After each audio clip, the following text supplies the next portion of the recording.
Esse é o Ancapsu e nós vamos falar agora de um artigo do Fernando Gabeira. O Fernando Gabeira, para quem não sabe, era um esquerdista bastante ativo, né? Ele participou, por exemplo, do sequestro lá do embaixador americano aqui no Brasil, ele foi dos revolucionários da esquerda aqui no Brasil. Inclusive, ele ainda hoje é proibido de entrar nos Estados Unidos, não pode entrar nos Estados Unidos por conta desse caso do sequestro do embaixador americano e coisa e tal, lá na década de 60, lá atrás, né? E o Gabeira, ele tem uma característica que, embora ele seja esquerdista, ele não é aquele esquerdista tapado, ele consegue enxergar as coisas além do óbvio, simplesmente da briga política, né?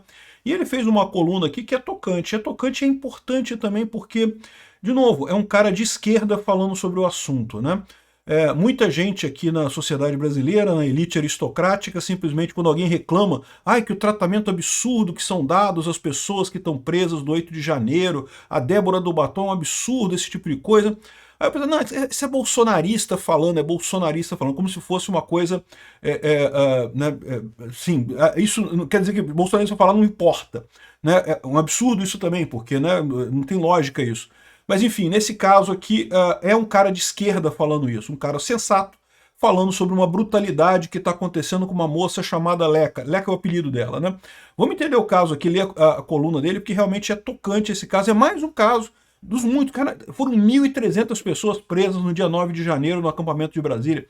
Imagina quantos casos iguais a esse tem. A gente já falou de vários aqui, teve vários vídeos sobre vários casos absurdos. Esse aqui é mais um deles.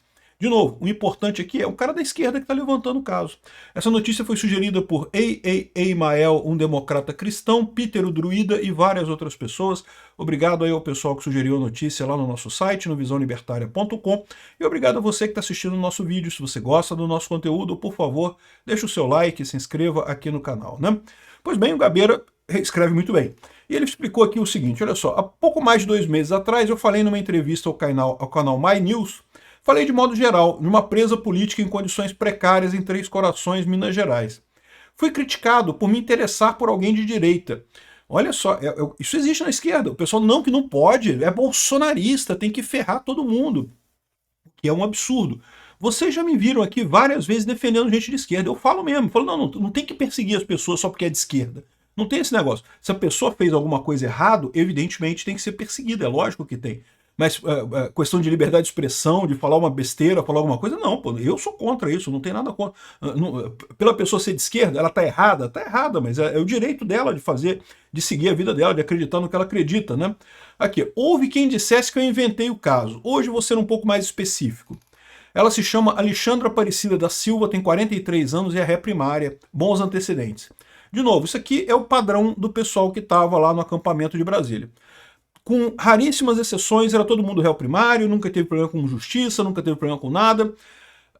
Ela foi presa no dia 9 de janeiro, ela estava no acampamento no dia 9 de janeiro, então foi levada lá para Papuda, e teve todo aquele processo, todos aqueles absurdos, né? E aí aconteceu o seguinte, eles não tinham nada contra ela, absolutamente nada contra ela, porque ela não estava no dia 8 de janeiro, como é que eles iam ter alguma coisa contra ela? O ônibus que ela estava vindo se atrasou, furou o pneu, teve um problema no meio do caminho, atrasou, ela chegou só no dia seguinte, mas chegou a tempo de ser presa. Só que aí o Alexandre de Moraes, olha só que coisa, cara bondoso, né? Liberou ela com tornozeleira eletrônica, então ela podia ficar em casa com a tornozeleira eletrônica. Na sua pequena cidade de Fama, às margens do Lago de Furnas, ou seja, em Minas Gerais. De repente foi levada para a prisão, onde sofre muito. Tem um nódulo na mama, esperando biópsia, um cisto no punho e sangramento retal. Não se trata de anistia, muito menos de dosagem de pena. Ela ainda não foi julgada. Olha, ainda existem centenas de pessoas que ainda não foram julgadas, daqueles 1.300 que o Alexandre de Moraes quis pegar, todo mundo que não pode deixar. É um absurdo a pessoa sequer ter protestado contra o resultado das eleições, não pode, é proibido, todo mundo cadeia, não sei o que lá. Olha o caso aqui, ó. É conhecida por Leca. Depois de ser presa a primeira vez em Brasília, seu casamento foi para o espaço. Ela vivia precariamente cuidando de 9 cachorros, estava na capital apenas no dia 9 de janeiro. Ela não estava no dia 8 de janeiro. Seu ônibus quebrou e se atrasou. Não participou da invasão dos prédios públicos, mas suas redes sociais eram claras. Adepta de Bolsonaro, bandeiras do Brasil, ilusão de estar salvando o país. Ilusão não, né? Estava lutando pelo país, né, o Gabeira? É engraçado como você não fala que é ilusão de salvar o país que você fez, né? Porque vocês, quando sequestraram o embaixador lá, achavam que estavam salvando o Brasil, botando o comunismo e coisa e tal. Mas tudo bem, beleza, tá valendo, né? ela era bolsonarista. Isso bastou para Alexandre de Moraes. Pronto, cadeia. Não pode, absurdo, né? Aqui, ó, quando deixou a prisão de Brasília, voltou para sua pequena cidade. Leca precisava trabalhar. Tinha que se apresentar todas as semanas à justiça na cidade vizinha de Paraguaçu. Não havia muito como se mexer, seu dinheiro não dava para frequentar o restaurante da Rita, no máximo algumas idas à farmácia do Vantuí. Eu acho que, eu tenho a impressão que o Gabeira conhece alguém da família lá, alguém da região, e conhece o caso pessoalmente, né? Leca teve a chance de se livrar do processo. Olha isso aqui. Era um acordo que tinha que admitir sua culpa. Preferiu não assinar nada, era mais verdadeiro. Lembra aqueles acordos que o Barroso falou? Um absurdo. A gente ofereceu acordo para as pessoas e as pessoas se recusaram a aceitar o acordo. O acordo falava que tinha que ficar 2 anos sem rede social, fazer um curso de democracia, pagar não sei quantos mil reais de multa e não sei o que lá, não sei o que lá. Olha o absurdo. Eles só ofereceram esse acordo para quem eles não tinham nenhuma prova de nada, porque eles não tinham nenhuma prova contra essa mulher. Ela chegou no dia 9. O que ela fez? Ela chegou no dia 9. Ela não estava no dia 8, ela não quebrou nada, ela não participou de nada. Como que ela estava envolvida nesse negócio se ela não estava lá quando ela chegou? Mas isso é o caso clássico. O pessoal, a PGR ofereceu esse acordo, né, de não persecução penal apenas para quem eles não tinham nenhuma prova. E aí, ou seja, seria, porra, forçação de barra do caralho condenar essas pessoas, porque não tem nenhuma prova, pô.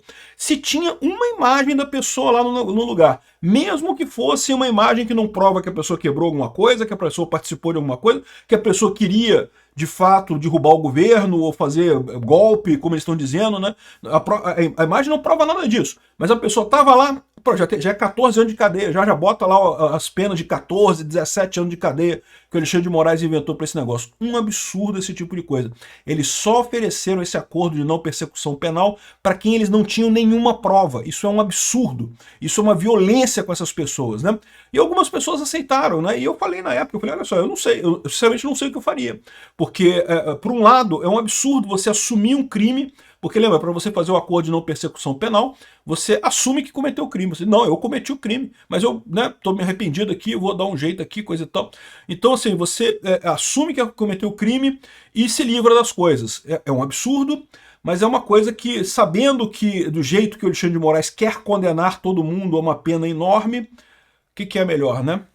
Não dá para saber. Se a gente vivesse num ambiente justo, se houvesse justiça no Brasil, era óbvio que o melhor era você não aceitar o acordo. Mas como não temos justiça no Brasil, depende da vontade, da bile do Alexandre de Moraes, como é que você vai fazer, né? Aí, ó. Nas saídas para o trabalho, alguém a fotografou. Denunciada, foi parar na cadeia. A pequena cidade cuida dos seus cachorros e se cotiza para pagar o advogado. Ou seja, gente simples, gente humilde, não é gente que tem dinheiro, não é gente que está poderosa, que tem, né, armações para fazer as coisas.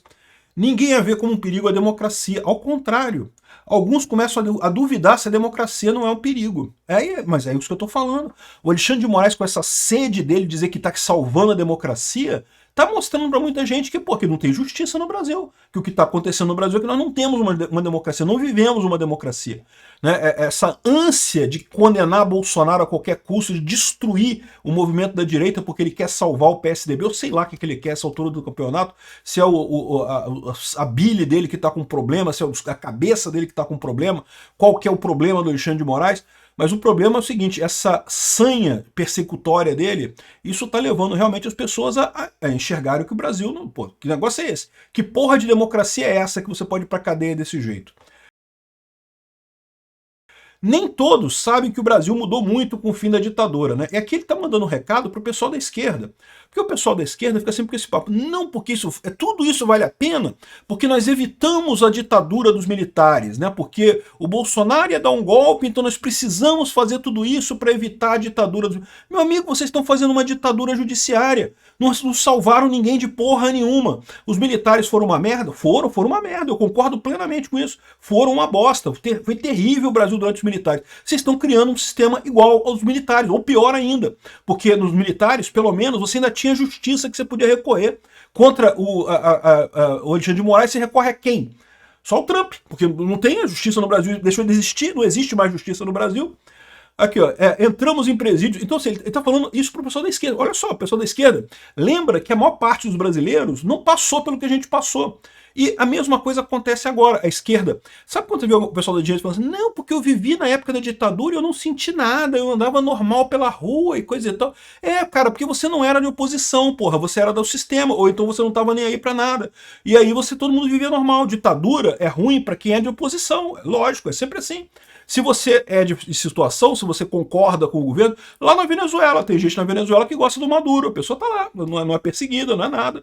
Né? Pode estar na merda, mas tá lá, é a favor do Maduro, não tem problema nenhum para ela. E tem as pessoas também que tem em toda a sociedade que não estão nem aí para política. Né? E aí, para essas pessoas, a ditadura não faz diferença nenhuma, né? O que mata é a oposição, a ditadura é ruim para a oposição. E sim, na época dos militares, houve gente perseguida, houve gente torturada, houve barbaridades que nunca deveriam ter acontecido. E está acontecendo de novo agora com o Alexandre de Moraes. Está acontecendo de novo agora exatamente com essa coisa aqui. Aí ele fala aqui, ó, entramos em presídios, implodimos a Ilha Grande. Ele está falando isso porque o presídio de Ilha Grande, para quem não sabe, era um grande presídio que tinha na Ilha Grande, aqui no Rio de Janeiro. Ilha Grande é uma ilha que tem aqui no sul do estado do Rio. E esse presídio, cara, aliás, é um lugar belíssimo, cara. Fizeram um presídio num lugar que, assim, é um paraíso na terra, uma praia belíssima, um negócio e tal. Mas eles fizeram o presídio ali porque é isolado. A pessoa não tem como fugir, teria que nadar até o continente, né? Mas o lugar é muito bonito. E muitos dos terroristas né, da esquerda, né, do pessoal da esquerda, ficou preso em Ilha Grande. Era um presídio considerado de segurança máxima. Né? Visitamos inúmeros hospícios, era um movimento de esquerda, é verdade, mas isso não define esquerda e direita. Ou seja, o que ele está dizendo aqui é que, pô, caramba, a gente criticou muito esse tipo de coisa. A gente criticou essa tortura de pessoas por motivos políticos, né? E agora você tem uma moça que, beleza, ela tá com opinião política que vocês não gostam. É verdade, ela tá com opinião política que vocês não gostam. Mas ela fez o que no final das contas? Ela tá sendo perseguida por quê no final das contas? Isso, na verdade, acaba sendo pior do que aconteceu na época da ditadura, né? Transcende essa divisão. O escritor Henry David Thoreau costumava dizer que se conhece um país é preciso visitar suas cadeias, ou seja, porque, né? Ele não deixa de ter algum sentido, porque realmente, né, você visitar os bairros ricos de um país é tranquilo, todo bairro rico é bonito. Você pode ir em qualquer país do mundo, o país que você acha mais miserável do mundo, que na sua cabeça que é muito, sei lá, Etiópia. Cara, se tu for na capital, tem bairro rico lá, cara, tem um lugar lá que é lindíssimo, que tem as casinhas bacanas, coisa e tal, sempre tem. E o problema é justamente o lado pobre, o problema é o outro lado, né? E mais do que isso, como é que o Estado trata os criminosos, porque é aí que você encara coisas terríveis, né? Você vê lá na Rússia, o pessoal morrendo na cadeia na Rússia, ó, morre gente na cadeia da Rússia sim, né? No meu entender, está em jogo em todo esse trabalho punitivo a própria imagem da democracia. Não, de novo, né? Ele está entendendo errado a coisa, porque como todo esquerdista, ele entende democracia e esquerda no poder. É isso que ele entende, né? Democracia é a esquerda no poder, não tem outra alternativa. O que ele está vendo é o seguinte, tá vendo? A gente está queimando o nosso filme com essa parada do Alexandre de Moraes. Tá ficando feio isso, né? E isso tá ficando feio não é só aqui no Brasil, não. Lá no exterior o pessoal já está se tocando do que o Alexandre de Moraes está fazendo, dos absurdos que ele está fazendo aqui, né? A maneira como se processa, julga e determina a prisão, na verdade, é um palco onde os holofotes estão nos vencedores. Ou seja, eles ganharam a eleição, tá aí. Hoje em dia o Lula é o presidente da República, o Alexandre de Moraes está tranquilo lá no STF, não sofre ameaça nenhuma, né? E agora, e aí? Como é que esse cara tá fazendo? Como é que eles estão se portando nessa situação, né? Representa algo de fato distinto ou se é apenas a continuidade de uma insensibilidade histórica, né? Não acuso o Supremo, apenas tenho dito que assumir a responsabilidade de milhares de processos significa também ter algum controle sobre o dia a dia das prisões. Aqui ele está falando a outra coisa que eu critico desde o início. Se meramente a jurisprudência do STF fosse seguida, esses casos todos do 8 de janeiro deveriam ter ido todos para a primeira instância. Esse pessoal ia ser julgado pelos juízes de primeira instância, que são uma enorme quantidade de juízes de primeira instância. Cada juiz ia pegar, sei lá, 50 casos desse, e aí o juiz tem pelo menos uma maneira de controlar, de ver ali, né? Porque um juiz só, o Alexandre de Moraes sozinho, ele não consegue cuidar de 1.300 pessoas, é humanamente impossível. Aí acaba acontecendo isso, morre o Clesão, porque ele não teve tempo de ver lá a coisa da PGR para soltar o Clesão, a pessoa fica lá sem saber nada de nada. Se tivesse o Alexandre de Moraes, não tivesse o Alexandre de Moraes tomado para si esse processo, que é um absurdo, é o que o Fux falou, não era para o STF estar julgando nada disso, isso era para estar na primeira instância. Mas não, o Alexandre de Moraes queria punir, o Alexandre de Moraes quer matar o bolsonarismo, quer destruir o bolsonarismo a qualquer custo, né? vai acabar, eu já falei para vocês isso, vai acabar criando um movimento que vai durar séculos no Brasil. Esse tipo de combate que ele está fazendo, de destruir a qualquer custo, o que ele está fazendo é o contrário, dar força para o bolsonarismo. O modesto pai da Leca foi visitar em Três Corações, ela está presa em Três Corações, né? A penitenciária impediu a sua entrada, dizendo que não se vestia adequadamente. O homem saiu para comprar uma calça e uma camiseta, lançando mão de suas poucas economias. Quando voltou ao presídio, disseram que acabou o horário de visita. Olha só, não, que tristeza isso. O pai se esforçou, não é gente rica, a gente está falando de gente rica que contrata advogado e faz as coisas, né? O mundo está cheio dessas micromaldades, não consigo ignorá-las. Por isso, peço a Alexandre de Moraes que considere processar a Leca em liberdade. Ela precisa cuidar da saúde dos seus cachorros e coisa e tal. A pequena cidade de Fama respirará aliviada com a sua volta. Repara o problema que está criando isso. Porque, de novo, não é esse caso. Não é um caso. São 1.300 pessoas. Quantas pessoas você acha que tem nessa situação? Já teve gente que morreu, já teve gente que piorou de saúde, já teve gente que está... famílias angustiadas pelo Brasil inteiro. Isso por uma sanha punitivista que não tem nenhuma lógica. Não teve golpe, não houve nenhuma tentativa de golpe, não teve nada. Ah, teve um protesto que deu errado, que quebraram coisa. É verdade, teve um protesto que deu errado. Agora, tratar isso como um golpe só por conveniência política, só para tirar o Bolsonaro das eleições do ano que vem, isso é uma maldade que o Alexandre de Moraes, a esquerda brasileira e o próprio país vão pagar por muito tempo. Obrigado por assistir o vídeo até o final. Além de curtir, compartilhar e se inscrever no canal, considere se tornar patrocinador com valores a partir de R$ 1,99. Clique no botão Seja Membro abaixo para saber as condições e vantagens de patrocinar o canal. Mais informações sobre o nosso projeto, visite nossos sites indicados na tela.